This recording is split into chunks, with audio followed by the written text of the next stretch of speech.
बेटी बचाओ, और ऐसे यहाँ पर आके कपड़े फाड़ रहे, मार रहे लड़कियों को, बिचारियों को। कितने सब जेंजी बेचारे कम कम उम्र के लोग आए हुए मुस्लिम, हमको मालूम, हम रोजे रखते हैं, बट ऊपर वाला हमें हिम्मत देता है। जितने भी यहाँ पे दल्ले दिख रहे हैं ना, पुलिस वाले जितने भी कुत्ते दिख रहे हैं, सब मरेंगे, सब पिटेंगे। अच्छा नहीं करा उन्होंने। शायद उनके घर के अंदर माँ बेटियां नहीं होंगे, अपनी माँ बेटियों को भी घर के अंदर कपड़े फाड़ते होंगे। शायद यहाँ नहीं रहती, मैं दुबई रहती हूँ भाई, मैं दुबई से यहाँ पर आई हूँ डायरेक्ट। इस प्रोटेस्ट में शामिल होने के लिए बच्चों का साथ देना। हाँ, मैं यहाँ नहीं रहती, मैं दुबई रहती हूँ। तो कुछ ये इधर उधर भाग रहे हैं ऐसे घुमा घुमा के, उनको बुला के यहाँ पे खड़ा करके बोला। हेलो मैम, क्या नाम है आपका? सोया। कहाँ से आई हैं आप? कृष्णा नगर सायकड़ गडुमा के पास से। अभी हम जिस जगह पर खड़े हैं, इस जगह पर तकरीबन 30 दिनों से बच्चे बैठे हुए हैं, भूखे प्यासे।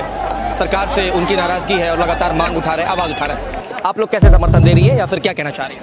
हम तो यही कहना चाहेंगे, जनता ही है उनको वोट देने वाली, इतना आगे बढ़ाने वाली। नहीं तो ऐसा नहीं होता अगर ये लोग वोट नहीं देते। आज इनको मालूम पड़ा ये सब कुछ, कि इतना वोट देने के बाद और अभी ऐसा हो रहा है। इतने लोगों की जान गई, किसी का कुछ नहीं गया। सिर्फ ये लोग अभी आके ऐसा कर रहे हैं, मुझे लग रहा है सिर्फ कुछ दिन के लिए ऐसा हो रहा है, उसके बाद ये सब खत्म हो जाएगा, क्योंकि उनके फर्क नहीं पड़ रहा जिनके लिए ये सब कर रहे हैं। वो तो आ भी नहीं रहे, अंदर छुप के बैठे हैं बिल के अंदर। उनको भी आना चाहिए ना, एक बारी सुननी तो चाहिए ना स्टूडेंट की क्या चाह रहे हैं, वो लोग क्या मांग रहे हैं, समझना चाहिए उनको भी। यहाँ पे कब से बेचारे स्टूडेंट आए, कहाँ कहाँ से आए हुए हैं, कोई मुंबई से आया है, कोई बिहार से आया है, कोई कहीं से आया है। समझना चाहिए उनको, 2 मिनट के लिए एक बात सुननी तो चाहिए, कहाँ कहाँ से लोग बात आ रहे हैं, सिचुएशन में आया हुआ है, कैसे कैसे करके आया हुआ है, कुछ इनको फर्क नहीं पड़ता। तो सरकार में बैठे मिनिस्टर्स हैं, उनकी गलतियों के कारण आज पूरी जनता भुगत रही है, पूरे यूथ भुगत रहे हैं, लेकिन उनकी कोई अकाउंटेबिलिटी नहीं है, उनकी कोई जवाबदेही नहीं, कोई जिम्मेदारी नहीं है। क्यों, आपको क्यों लगता है ऐसा क्यों कर रही है सरकार? बच्चों को इतना परेशान देखकर तो पड़ोसी का भी दिल दहल जाता है। अगर बगल का बच्चा पिट रहा हो, अपनी औलाद पे आए ना तो समझ आता है, दूसरे की औलाद है ना तो मरने दो। हाँ, उनकी औलाद नहीं है ना, इसलिए उनको फर्क नहीं पड़ रहा। अपनी औलाद पे आएगा तो समझ आएगा। हम लोगों को ऐसी समझ रखा है, शायद आए अभी 4 दिन के करेंगे प्रोटेस्ट और चले जाएंगे, लेकिन उनको नहीं पता उनकी पूरा डंडा कर देंगे दिल्ली वाले, जहाँ से भी आए। हाँ जी, पहली बार आए आप लोग?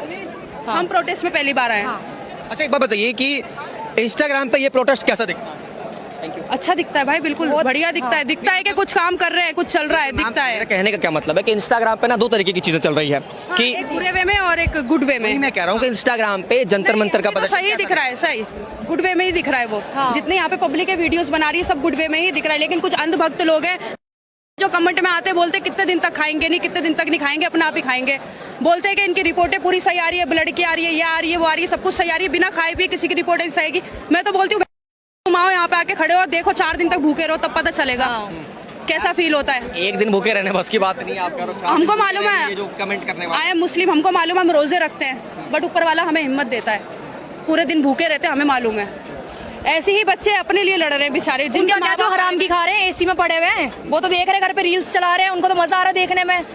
लेकिन यहाँ आके पता चलेगा ना उनको, यहाँ आएंगे तो। कई लोगों ने इस प्रोटेस्ट को जो है एंटी नेशनल बताया है कि ये प्रोटेस्ट जो है देशद्रोही लोग कर रहे हैं। इसको लेकर क्या कहना चाह रहे हैं? अपने ही देश वाले, कौन से दूसरे देश वाले हैं? यहाँ कौन से नेपाल वाले हैं, यहाँ कौन से बांग्लादेशी आए? अपने ही तो देश वाले हैं सब। निकलवा लो सबके आधार कार्ड, कर लो सबके चेक, सब आपको इंडियन इधर ही मिलेंगे सब। क्या ये 5 लाख स्टूडेंट के आधार कार्ड चेक कर पाएंगे? मतलब इतनी संख्या में यहाँ पर लोग हैं आज। अगर उनकी ऐसा है कि सब देशद्रोही है या कुछ अलग दूसरी वाले हैं, तो वो आके चेक कर लेना। गम नहीं है बाहर निकलने का उनकी, घर में बैठे बैठे मारने दो। मैं तो बोलती हूँ आए, मैं यहाँ नहीं रहती, मैं दुबई रहती हूँ भाई, मैं दुबई से यहाँ पर आई हूँ डायरेक्ट। अच्छा, इस प्रोटेस्ट में शामिल होने के लिए बच्चों का साथ देने के लिए? हाँ, मैं यहाँ नहीं रहती, मैं दुबई रहती हूँ। तो आप लोग क्या इन्फ्लुएंसर्स है, क्या करते हैं? नहीं, आई एम वर्किंग देयर, मैं वर्क करती हूँ वहाँ पे। तो मुझे मालूम पड़ा यहाँ पे 20 जुलाई को ऐसा हो रहा है, मेरी फैमिली बस खाली यहाँ रहती है, तो मैं उसके थ्रू यहाँ पर आई हूँ। तो इस सरकार की क्या क्या कमियां लगती है आपको? एक तो एजुकेशन मिनिस्टर में इतनी सारी चीजें हैं, इतनी सारी कमियां हैं जो सरकार अभी तक इसको ठीक नहीं कर पा रही है, और क्या क्या कमियां लगती है आपको? यार बहुत सी कमी है, कहने को आए तो बहुत कुछ है, और जो कुछ नहीं कहना चाहते वो बिल्कुल चुप करके घर के अंदर बैठे। मेहनत करी, उसके बाद इन्होंने पेपर लीक कर दिया। बेचारे लोगों के माँ बाप 2.5-3 लाख रुपए लेके लोन लगाते हैं, बच्चा हमारा पढ़ेगा लिखेगा, हम उसका पैसा लेंगे और उसको देंगे। इतना कर्जे में डूबते हैं माँ बाप। बच्चा यहाँ पर सुसाइड कर ले कुछ, ये इधर उधर भाग रहे हैं ऐसे मुंह घुमा घुमा के। इनको बुला के यहाँ पे खड़ा करके बोलो, करे सामना इसका। वो कभी भी आंसर नहीं देंगे, नहीं देंगे, ये गलत है। पॉलिसीज, हम भी पॉलिसीज के अंदर ही हैं भाई। अच्छा मैम एक बात बताइए कि जैसे कि यहाँ पर कल जो कुछ हुआ, कल मैंने कई सारी वीडियोस देखी और मैं कल यहाँ पर खुद मौजूद था, मैं रिपोर्ट करा था। मैं कल नहीं थी, मैं आज। मैं जो बता रहा हूँ, कई पुलिस वाले मेल पुलिस ऑफिसर ने फीमेल को भी टारगेट किया, फीमेल को भी, हाँ जी वीडियो देखी हमने। फीमेल को मारा और कई फीमेल्स के कपड़े तक फट गए। तो इसको लेकर क्या कहना चाहिए? अच्छा नहीं करा उन्होंने। शायद उनके घर के अंदर माँ बेटियां नहीं होंगे, अपनी माँ बेटियों के भी घर के अंदर कपड़े फाड़ते होंगे। शायद उन्हें इज्जत करनी नहीं आती होगी लड़की की। लड़कियों की नहीं आती होगी। वैसे तो बोलते बेटी पढ़ाओ बेटी बचाओ, हाँ। और ऐसे यहाँ पर आके कपड़े फाड़ रहे हैं, मार रहे हैं लड़कियों को, बिचारियों को। कितने सब जेंजी बेचारे कम कम उम्र के लोग आए हुए। मतलब छोड़ो, शिक्षा भी छोड़ो, कम से कम एक इंसानियत तो रखो कि बच्चा है, हाथ नहीं उठाओ, भगा दो डांट के, अगर तुम्हें भगाना है हाथ तो मत उठाओ। इंसानियत भी मर चुकी है ये।